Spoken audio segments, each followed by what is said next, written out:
guys. So ngayon, maglalabs tayo ng ROV kasi uh, lipat ng ibang location dahil natapos na kami sa CP or dredging. Ngayon naman ay ROV. So ito yung mga operator.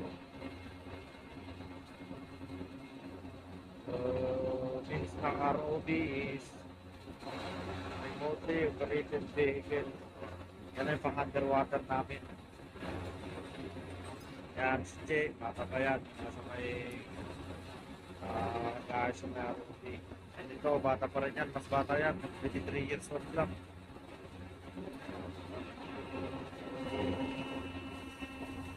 Yan na. Mga pula.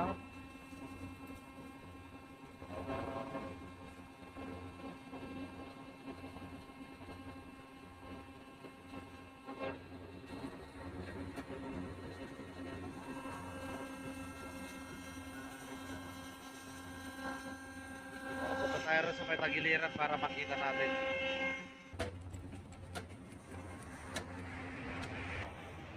Yan na nga pala. Extend na yung kanyang boom. Ibababa na yan. Ayan, so umiikot. Oh.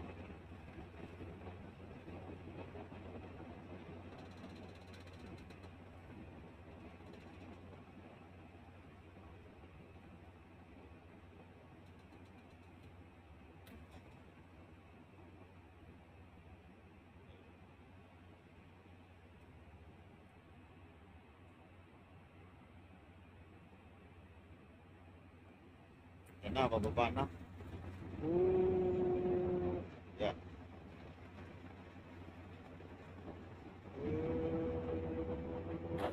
Yun.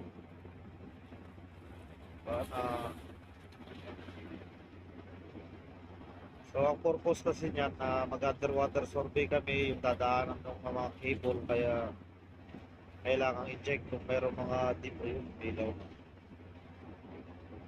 May mga debris ba o mga net, yan ang trabaho.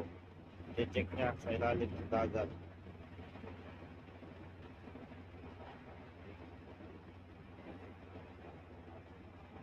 So, yun lang ang ating content ngayon at thank you sa mga sumusubaybay.